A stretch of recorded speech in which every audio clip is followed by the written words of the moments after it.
Selamünaleyküm arkadaşlar. Bugün de aracımızın soğuk sıcak hava ayar kontrol ünitesini tamir edeceğiz. Ara sıra kendi kendine çalışmamazlık falan yapıyor. Ünitemiz bu. Direksiyonun altında. 2 tane vida tutuyor.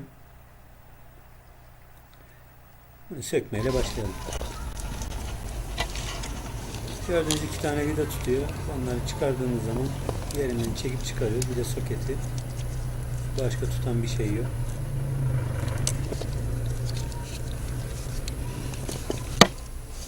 Şimdi bir kontrol edelim yerinde çalışıyor mu çalışmıyor mu diye. Ara sıra çalışıyor, bazen çalışmıyor.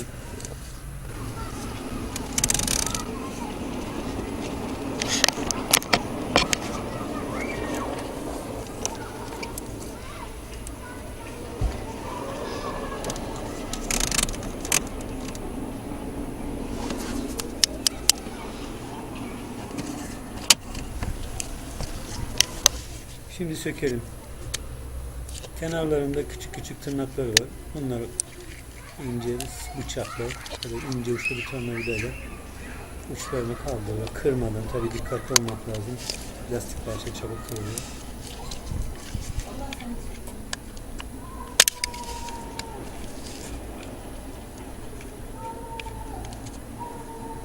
Kapağı gövdeden ayırıyoruz. İçerisinde dişliler, bir de motor var. Zaten motora komut gidiyor. Ona göre hareket ediyor. Tam çevirdiğinizde tam komut gidiyor. Yarım çevirdiğinizde yarım komut. Yani bu şekilde çalışıyor.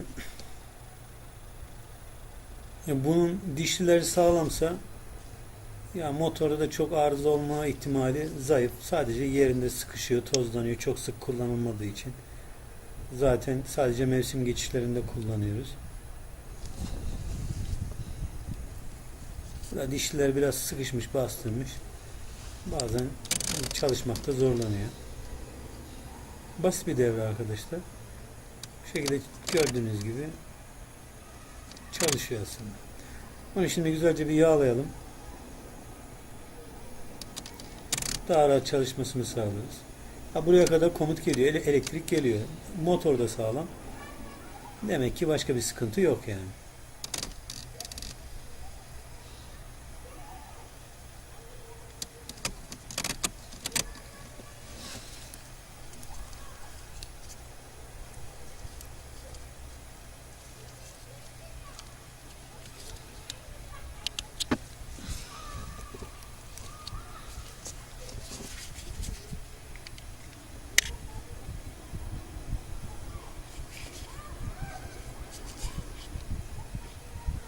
Şöyle bir kontrol edelim, yine herhangi bir yerinde bir temassızlık var mı diye bakıyorum.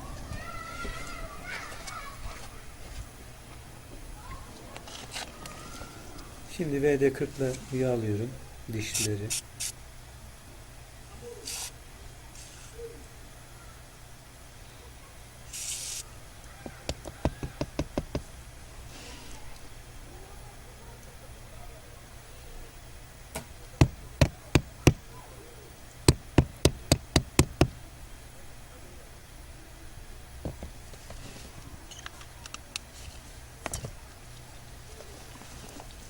Şöyle bir beze de biraz şöyle fazlasını da kurulayarak en azından kontak yapmasını engelleyelim.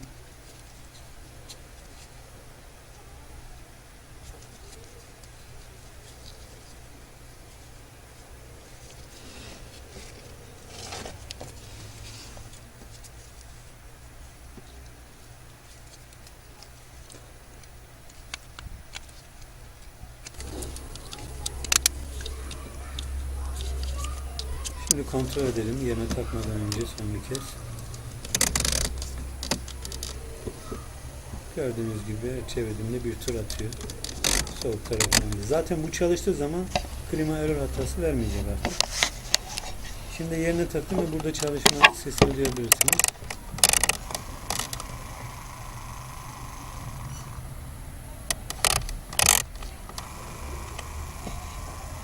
Gördüğünüz gibi oradaki kapağı çeviriyor.